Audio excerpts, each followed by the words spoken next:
வணக்கம் நண்பர்களே, நம்மளுடைய வானவில் சேனலுக்கு உங்களை அன்போடு வரவேற்கிறோம். இன்றைக்கி நம்மளுடைய முதல் காணொலி ரொம்ப முக்கியமான காணொலியாக இருக்க போகுது. நம்ம பிரதமர் நடத்துகிற மோடியை பற்றின விஷயந்தான். தொடர்ந்து நம்ம சேனலை வாட்ச் பண்ணிக்கிட்டு இருங்க. தேங்க்யூ. அன்பார்ந்த யூடியூப் பார்வையாளர்களே, எங்களுடைய முதல் காணொலியிலே உங்களை எல்லாம் சந்திப்பதிலே பெருமை அடைகின்றேன். இன்றைய தினம் நாம் ஒரு முக்கியமான விஷயத்தை, முக்கியமான தலைவரை பற்றி பேச விளைகின்றேன். உலகத்தின்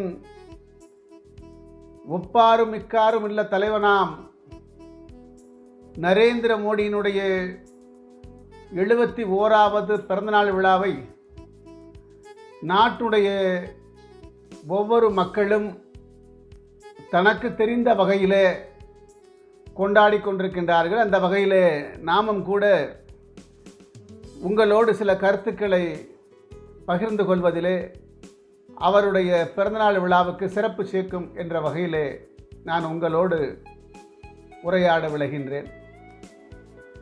நண்பர்களே, 20 ஆண்டு கால அரசியல் பொது வாழ்விலே அப்பழுக்கற்ற ஒரு அரசியல்வாதியாக, உலகத்தில் யாரும் செய்யாத சாதனையாக 13 ஆண்டு காலம் தன்னுடைய முதலமைச்சர் பணியாகட்டும், 7 ஆண்டு காலம் பிரதமர் பதவியிலே அவர் அலங்கரித்ததாகட்டும், எந்த நிலையிலும் ஊழல் என்கின்ற வார்த்தையை அடியோடு அகற்றியவர் நரேந்திர மோடி அவர்கள் என்பதை நாடறியும், தாங்களும் அறிவீர்கள். அவருடைய வாழ்க்கை பயணம், அரசியல் பயணம், அவருடைய முதலமைச்சருடைய நிர்வாக பயணம், பிரதமருடைய நிர்வாக பயணம் எப்படி இருந்தது என்று சொன்னால், சொல்வார்களே, வள்ளுவன் வாக்குக்கிணங்க நாம் கூறுவோமேயானால், உருபசியும் ஓவாப்பினியும் செருபகையும் சேராது இயல்பது நாடு என்கின்ற வள்ளுவனின் வாய்மொழிக்கேற்பவே அவருடைய ஆட்சி அமைந்திருந்தது என்று சொன்னால் மிகையாகாது. உருபசியும் நாடு முழுவதும் ஒரு புறம்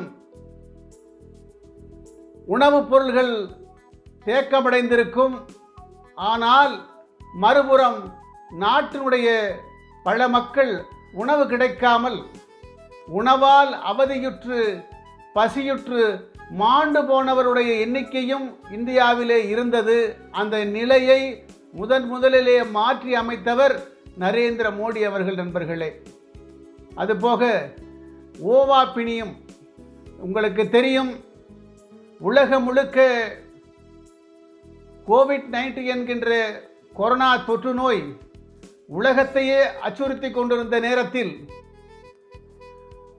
5 கம்பெனிகளை அழைத்து நரேந்திர மோடி அவர்கள் ஒரு பேச்சுவார்த்தை நடத்துகின்றார். இந்த கொரோனாவுக்கு முடிவு கட்டியாக வேண்டும், உடனடியாக 100 கோடி தடுப்பூசிகள் தயாரித்து கொடுத்தாக வேண்டும், அந்த தடுப்பூசிகள் மிக இயல்பாக வேலை செய்ய வேண்டும், அப்படிப்பட்ட தடுப்பூசிகளை தயாரிக்கின்ற நிறுவனங்களுக்கு நாங்கள் ஆக்கமும் ஊக்கமும் அளிப்போம் என்கின்ற வகையிலே அவருடைய பேச்சு அமர்ந்திருந்த நேரத்தில், ஒரே ஒரு கம்பெனி மட்டும் நாங்கள் அதற்கு தயார் என்று சொல்லிய நேரத்தில் மத்திய அரசு பாரத் பயோடெக் நிறுவனம் என்கின்ற நிறுவனத்திற்கு, சீரம் என்கின்ற நிறுவனத்திற்கும் அனுமதி அளித்தார்கள். இன்றைய தினம் அதே நிறுவனத்தினுடைய தயாரிப்புகளான 2 ஊசி மாத்திரைகள் தான் இன்றைக்கு 130 கோடி மக்களையும் அந்த வியாதியிலே இருந்து காப்பாற்றி இருக்கிறது என்று சொன்னால் அது மிகையாகாது நண்பர்களே. ஆக இன்னொரு புறம்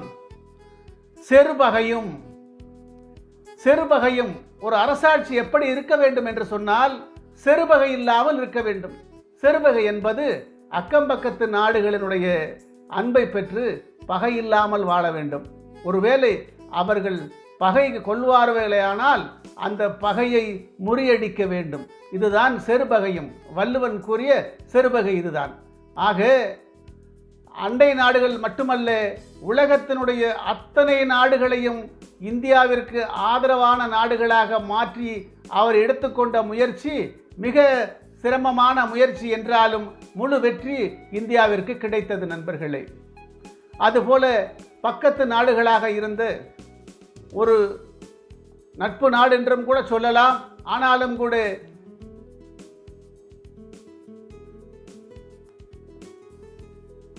பாகிஸ்தான் நாட்டிலிருந்து அவர்கள் இந்தியாவை சீர்குலைக்க வேண்டும் என்ற எண்ணத்திலே தொடர்ந்து அவர்கள் தீவிரவாதிகளை ஊக்குவித்துக் கொண்டே இருந்தார்கள்.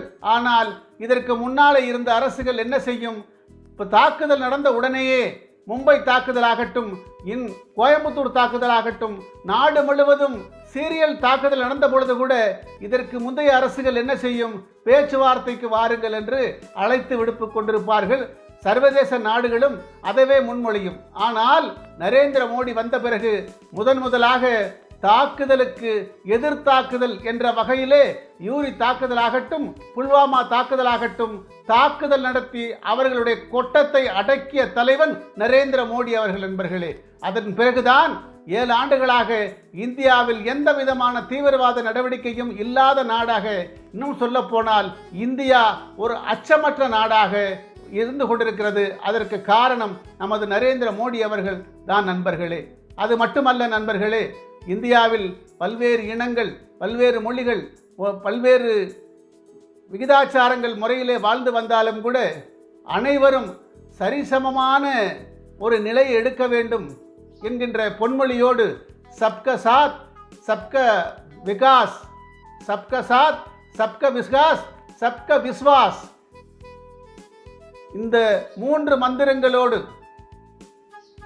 எல்லோருடன் அனைவரும் இணைந்து அனைவருக்காகவும் அனைவருடைய நம்பிக்கையை பெற்ற வகையிலே இந்த ஆட்சி நடந்திருக்கும் என்கின்ற வகையிலே இந்த ஆட்சியை அவர் சீரும் சிறப்புமாக நடத்தி கொண்டிருக்கின்றார்.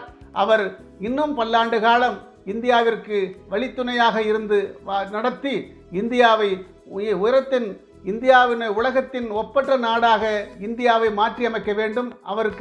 அதற்காக ஆண்டவன் அவருக்கு நீண்ட ஆயுளை வழங்க வேண்டும் என்று கேட்டுக்கொண்டு என்னுடைய இந்த நிகழ்வை நிறைவு செய்கின்றேன். தொடர்ந்து இந்த மாதிரியான காணொளி காட்சிகள் தொடர்ந்து நாடு சம்பந்தமாக, தர்மம் சம்பந்தமாக வெளியிடப்படும்.